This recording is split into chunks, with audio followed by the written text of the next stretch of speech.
ভীষণ ভীষণ ভালো লাগছে সেপ্টেম্বরের ফিনালে আজকে, এবং এই প্রোগ্রামটা সম্বন্ধে আমি অনেকদিন ধরেই শুনছিলাম। শুভঙ্কর আমার খুব প্রিয় পরিচালক, আর ওর যেরকম ভাবে কনসেপ্ট গুলো ডিজাইন করে ফ্যান্টাস্টিক।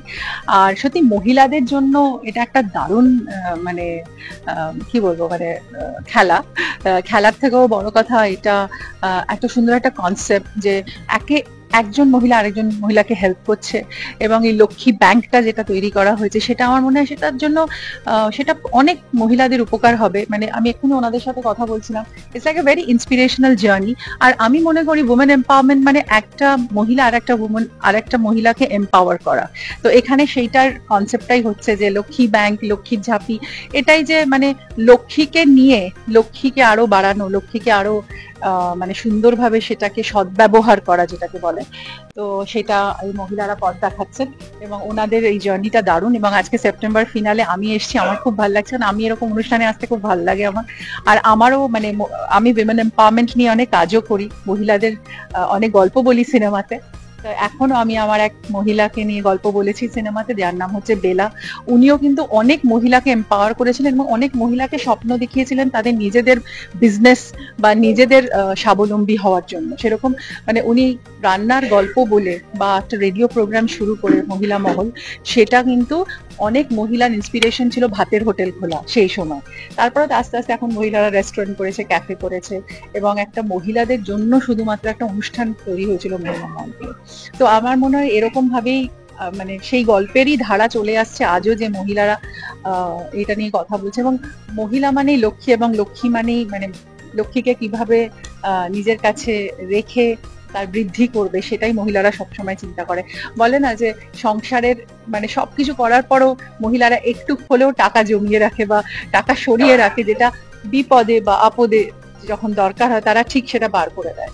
মানে এরকম অনেকবারই দেখেছি যে আমার মাকেও দেখেছি, ঠাকুমাদেরও দেখেছি, মানে অনেককেই দেখেছি যে এইভাবে মানে সংসারকে কিভাবে আগলে রাখতে হয়, যে লক্ষ্মীকে বাঁচিয়ে। তো it's a very good concept. আর আজকে ফিনালেতে সময় দারুণ লাগছে। আর দর্শকদের একটা কথাই বলবো যে এই অনুষ্ঠানটা অপূর্ব হয়েছে। আপনারা আবার এই অনুষ্ঠানটা বারবার দেখুন এবং নিজেরা এসে পার্টিসিপেট করুন, অন্য মহিলাদের মানে উদ্বুদ্ধ করুন। এবং আমি চাইবো যে আমি যেভাবে সিনেমাতেও মহিলাদের উদ্বুদ্ধ করার কথা বলি, রিসেন্টলি আমার এখন বেলা চলছে, আপনারা সবাই দেখবেন। আর তার সাথে সাথে এইভাবে লক্ষ্মী ঝাঁপি এবং মানে লক্ষ্মী লাখ টাকায় লক্ষ্মী লাভের অনুষ্ঠানটাকে অ্যাজ এ ইন্সপিরেশনাল প্রোগ্রাম হিসেবে আমার মনে হয় সেটা দর্শকদের দেখা উচিত। আর congratulations to the entire team of lakh টাকায় লক্ষ্মী লাভ।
Hold.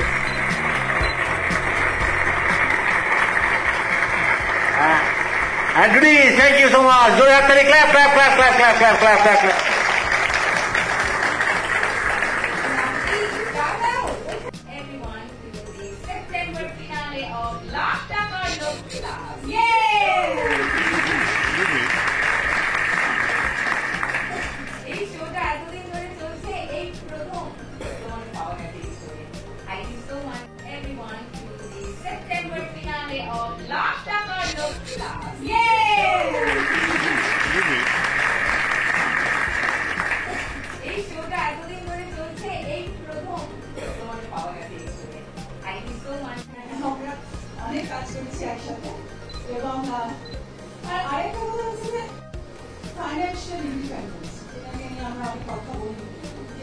তাদের নিজেদের স্বাবলম্বী হওয়া, নিজেদের যে রোজগারের পুঁজি নিজেদের কাছে রাখা এবং সেটাকে কিভাবে তার থেকে বৃদ্ধি করা করবে তারও একটা স্কিল করা। মানে ধরো 1 লাখ টাকায় তো আর শুধু সবাই খুব ইন্ডিপেন্ডেন্ট হয়ে যেতে পারবে তা নয়, কিন্তু অনেকে অনেক কিছু ভাবছে অনেকদিন ধরে এইসব শুরু করবে, কোনো একটা প্রবলেম সলভ করে নেবে বা অ্যাটলিস্ট 1 টাকা এগোবে, যাতে এগোনোর কাজটা কিন্তু এই 1 লাখ টাকা করতে পারছে এবং নিজের আমার খুব ভালো লাগছিল। আমি একটু আগে শুভঙ্করের সাথে কথা বলছিলাম, আমাদের show director, always genius, always absolutely fantastic. ও মাথায়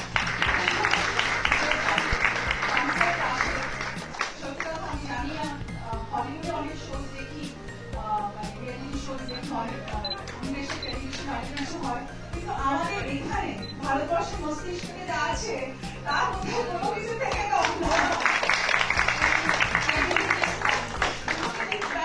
টলিউড ফোকাস কলকাতা চ্যানেলটি আপনাদের ভালো লেগে থাকলে লাইক করুন, সাবস্ক্রাইব করুন এবং আপনাদের পছন্দের ভিডিওটি অবশ্যই শেয়ার করুন। Tollywood focus Kolkata.